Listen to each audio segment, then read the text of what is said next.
Student, welcome to this class. तो आज के इस क्लास में हम लोग एक नया टॉपिक पढ़ने वाले हैं जो कि है लेसन नंबर 15 बहादुर बिल्लो। तो इस पार्ट में जैसे कि बहादुर बिल्लो ये नाम आपके लिए अनोखा है। अनोखा यानी ये नाम अभी तक हम लोगों ने सुना भी नहीं है। तो बहादुर बिल्लो किसको कहा गया है? जो इस लेसन में एक पति पत्नी है तो वो क्या है? पंजाबी है, यानी कि वो पंजाब से बिलोंग करते थे। तो जैसे ही इस पार्ट में उन दोनों का वर्णन किया गया है कि किस तरह जो उसकी पत्नी होती है वो एक बहादुर है और उसका नाम है बिल्लो। ये स्पेशल नेम है उसका बिल्लो, लेकिन वो साथ में चतुर और बहादुर भी है। तो चलिए फिर ओपन कीजिए पेज नंबर 85। देखो ये आपका पेज नंबर 85 है और सबको ओपन करना है, ठीक है। अभी हम लोग लेसन को शुरू करेंगे। तो सबसे पहले आपको क्या करना है? एक बार लेसन रीड भी करना है घर में और साथ में वीडियो भी देखना है। तो एक किसान था, उसका नाम था बंता सिंह। देखो एक किसान था जो पंजाबी था, यानी कि ये जो कथा है हमारी, ये टॉपिक जो है वो पंजाबी से रिलेटेड है, यानी कि पति पत्नी जो है वो पंजाबी है ना। तो एक किसान था, उसका नाम था बंता सिंह। वह अपनी पत्नी बिल्लो के साथ पंजाब के एक गांव में रहता था। देखो एक किसान था और उसका नाम था बंता सिंह, जो कि वो पंजाबी है। वह अपनी पत्नी बिल्लो, उसकी पत्नी का नाम क्या था? बिल्लो। तो बिल्लो के साथ पंजाब के एक गांव में रहता था और पंजाब स्टेट में उनका एक गांव था, मतलब उस गांव में वो दोनों पति पत्नी रहते थे। एक दिन बंता सिंह ने बिल्लो से कहा, आज जब मैं खेत में हल चला रहा था तो एक शेर वहां आया और कहने लगा। देखो आज जब मैं खेत में हल चला रहा था, हल यानी क्या होता है? जैसे कि खेत में बहुत सारी चीजें होती है जो उपयोग करते हैं, यानी कि अगर कोई बीज बोते हैं हम लोग तो उसके पहले हल चलाया जाता है। तो देखो यहाँ पर जो हल है वो खेत जोतने का एक साधन है, यानी कि जैसे कि बहुत सारे साधन भी होते हैं, बहुत सारी चीजें होती है जिसका उपयोग हम लोग खेती के काम के लिए करते हैं, जैसे कि काटने के लिए करते हैं, कुल्हाड़ा होता है। तो ये सभी चीजों में एक हल भी है।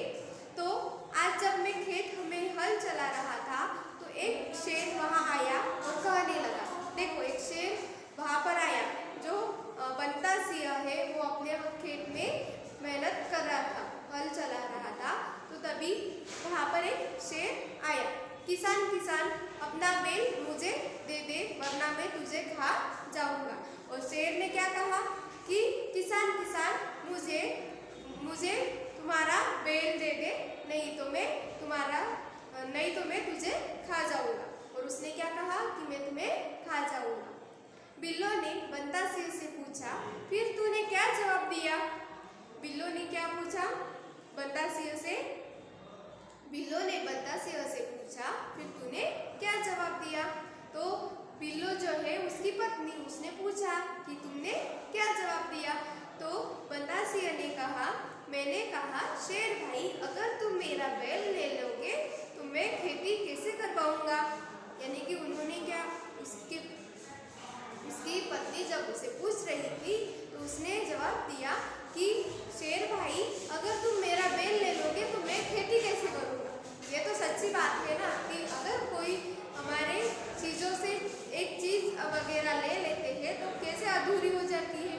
तो ठीक उसी तरह अगर बैल ले लेगा तो वहाँ पर खेती करने के लिए कुछ रहेगा ही नहीं। तो तुम यही रुको, मैं घर से अपनी गाय ले आता हूँ, तुम उसे खा लेना। देखो वो शेर से क्या करने लगा कि तुम यही रुको, मैं अपनी गाय खेत में घर से ले आता हूँ, उसके बाद तुम उसे खा लेना। तो यह सुनकर बिल्लो को बहुत गुस्सा आया और यह सब बातें सुनकर बिल्लो थोड़ी सी गुस्सा हो गई। उसने बंता सिंह को डांटा, घर की गाय शेर को दे दोगे? देखो बंता सिंह ने क्या कहा? बंता सिंह को डांटा। देखो यह सुनकर बिल्लो बहुत ही ज्यादा गुस्सा हो गई और उसने उसके पति को डांटा, यानी कि बंदा सिंह को डांटा कि अगर तुम घर की गाय शेर को दे दोगे तो गाय चली गई तो न बच्चों को पीने को दूध मिलेगा न लस्सी। देखो उसने क्या कहा कि अगर हमारे घर से गाय चली गई तो ना बेटों को पीने के लिए कोई दूध रहेगा और ना ही तुम्हारे लिए कोई लस्सी बनेगी। तो पति पत्नी दोनों सोचने लगे और शेर से कैसे छुटकारा पाया जाए, और दोनों भी पति पत्नी अपने इन सभी चीज़ों के बारे में वह सोचने लगे। अगर गाय दे देंगे तो ना ही लस्सी और ना ही बच्चों को पीने के लिए दूध रहेगा, और बैल दे दोगे तो ना ही हमारे खेती करने के लिए कुछ साधन रहेगा। तो इसीलिए वह दोनों सोच में रह गए। उसके बाद में बिल्लो को एक तरकीब सूझी। उसने बंदा सिंह से कहा, तुम खेत में जाओ और शेर से कहो कि मेरी बिल्ली तुम्हारे लिए एक घोड़ा ला रही है। देखो बिल्लो को एक तरकीब सूझी, यानी कि जो बिल्लो है उसको एक नया विचार उसके मन में आया, तरकीब यानी उपाय। तो उसको एक नया उपाय सूझा। उसने बंदा सिंह से कहा, तुम खेत में जाओ और शेर से कहो कि मेरी बिल्लो तुम्हारे लिए एक घोड़ा ला रही है। उसने क्या कहा कि तुम खेत में जाओ और शेर को कहो कि मेरी जो बिल्लो है पत्नी मेरी तुम्हारे लिए एक घोड़ा ला रही है। बंदा सिंह डरता डरता शेर के पास पहुंचा। उसने शेर से कहा, शेर राजा हमारी गाय तो बड़ी मरियल सी है। देखो उसने क्या कहा, शेर राजा हमारी गाय तो बड़ी मरियल सी है। अभी ये मरियल सी क्या है, यानी कि बहुत ही कमजोर। तो उनकी जो गाय है वो क्या है, कमजोर है, ऐसे बंदा सिंह ने शेर से कहा। उसने तुम्हारा पेट क्या भरेगा और उससे तुम्हारा जो पेट है वो क्या भरेगा, है ना, वो बहुत ही ज्यादा कमजोर है। मेरी पत्नी तुम्हारे लिए एक मोटा ताजा घोड़ा लेकर आ रही है, और मेरी जो पत्नी है वह तुम्हारे लिए एक मोटा और ताजा घोड़ा लेकर आ रही है। ऐसा उसने शेर को समझाया। बिल्लो ने सिर पर बड़ी सी पगड़ी बांधी और हाथ में दराती लेकर घोड़े पर सवार हो गई। देखो बिल्लो ने सिर पर बड़ी सी पगड़ी बांधी और जो उसकी पत्नी है बिल्लो, उसने अपने सिर पर पगड़ी बांधी और हाथ में जो दराती है वो लेकर। देखो यहाँ पर जो बिल्लो है वो कैसे किस तरह पगड़ी बांधी हुई है और हाथ में दराती भी लेकर है, घोड़े पर सवार हो गई है और घोड़े पर वह सवार कर रही है। घोड़ा दौड़ाती हुई वह खेत पर पहुंची। देखो घोड़ा दौड़ाती हुई वह खेत पर जा पहुंची और जोर से चिल्लाई, अरे बंदा सिंह, तू तो कहता था कि तूने 4 शेरों को बांध रखा है। उसने क्या कहा, अरे बंदा सिंह चिल्लाते हुए कहा कि अरे बंदा सिंह, तू तो कहता था कि तूने 4 शेरों को बांध रखा है और तूने 4 शेरों को बांध रखा है।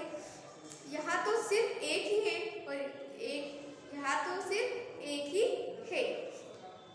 जो बिल्लो है वह अपना भेष बदलकर वहाँ पर जा पहुंची। बाकी 3 कहाँ गए और वह बंदा सिंह के साथ चिल्लाते हुए बात करने लगी।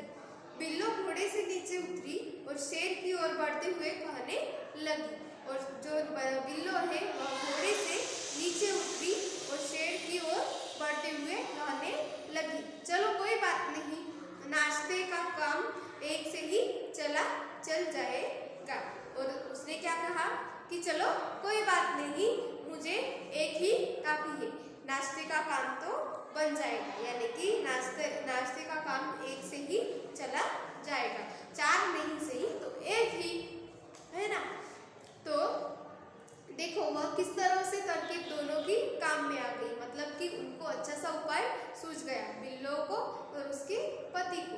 जैसे ही बिल्लो को अच्छा उपाय सूझा, उसने अपने पति को खेत में भेज दिया और वह घोड़े पर सवार होके हाथ में दराती लेकर अपने उस बैल के लिए, सबको बचाने के लिए वह शेर का सामना करने लगी। तो उसके बाद में इतना सुनना था कि शेर डर के मारे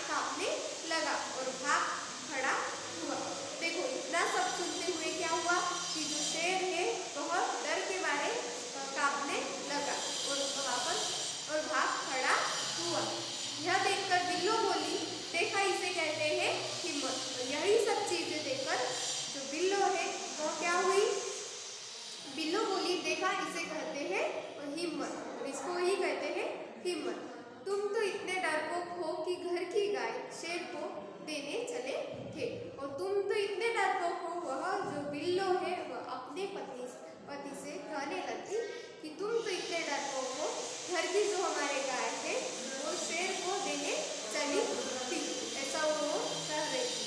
देन उधर भूख के कारण शेर का बुरा हाल था, और जो भूख के कारण जो शेर पहले आया था तो उसका बुरा हाल हो गया था। वो डर के मारे वहां पर कांपने लगा और वहां से भाग गए। एक भेड़िए ने शेर से पूछा, महाराज क्या मामला है? और एक जो भेड़िया है उसने क्या पूछा, उसने शेर से पूछा। जब वो शेर भाग रहा था तो उसने पूछा कि क्या मामला है? आज आप बहुत उदास दिखाई दे रहे हैं, और आज आप जो है तो बहुत ही ज्यादा उदास दिखाई दे रहे हैं। शेर ने कहा, कुछ ना पूछो, आज बड़ी मुश्किल से जान बची है। और उसने क्या कहा कि तुम कुछ भी मत पूछो, आज मेरी तो जान बहुत मुश्किल से बची है। आज एक ऐसी राक्षसी से पाला पड़ गया जो रोज सुबह 4 शेरों का नाश्ता करती है। देखो, आज तो मुझे एक ऐसे ही शेरनी से पाला पड़ गया था कि राक्षसी से, कि जो रोज 4 शेरों का भोजन करती है, तो जो रोज सुबह 4 शेरों का नाश्ता करती है, रोज सुबह का जो नाश्ता है उसका वह 4 शेरों का है, ऐसा उसने कहा। यह सुनकर भेड़िया बहुत हंसा, और यही सब बातें सुनकर वह भेड़िया जो है बहुत ज्यादा हंसा। वह सुबह झाड़ी में छिपकर सारा तमाशा देख रहा था, और वह सुबह झाड़ी में छिपकर सारा तमाशा देख रहा था। उसने कहा, भोले बादशाह, वह तो किसान की पत्नी बिल्लो थी। देखो, भोले बादशाह, वह तो किसान की पत्नी बिल्लो थी। देखो, वो भेड़िया भी समझ गया था कि वह तो किसान की पत्नी यानी कि बंदर सिंह की पत्नी बिल्लो है, जिसे आपने राक्षसी समझ लिया है, और जिसने आपको राक्षसी समझ लिया है वो तो एक बिल्लो है, बंदा सिंह की पत्नी। एक बार फिर कोशिश करके देखिए, अगर बैल आपके हाथ ना आए तो मेरा नाम भेड़िया नहीं। और एक बार फिर से कोशिश करके देखिए, अगर बैल आपके हाथ में नहीं आया तो मेरा नाम भी भेड़िया नहीं। ऐसे भेड़िए ने भी शेर को सुझाव दिया। अब देखिए आगे क्या होता है, हम भी देखेंगे कि दूसरी तरकीब सोचने पर उनके हाथ में बैल लगता है या नहीं। देखोगे, भेड़िए के बार बार कहने पर शेर बंदा सिंह के खेत में दोबारा जाने को तैयार हो गया। देखो, जो शेर है वह बंदा सिंह के खेत में भेड़िए के कहने पर वह जाने के लिए तैयार हो गया, लेकिन उसने भेड़िए से कहा, तुम अपनी पूंछ मेरी पूंछ से बांधकर मेरे साथ चलो। और भेड़िए से क्या कहा शेर ने कि तुम अपनी जो पूंछ है वह मेरे पूंछ से बांधकर मेरे साथ चलो, यानी कि मेरे साथ तुम भी चलो। शेर और भेड़िया दोनों पूंछ बांधकर चल पड़े, और जो शेर है और भेड़िया है दोनों पूंछ बांधकर वह चल पड़े। उन्हें देखते ही बंदा सिंह के होश गुम हो गए, और उन्हें देखते ही यानी कि शेर और भेड़िया दोनों पूंछ बांधकर चल पड़े थे, तो उनको देखकर ही बंदा सिंह के होश उड़ गए, और वह डर से थरथर कांपने लगा, और वह डर के मारे थरथर कांपने लगा।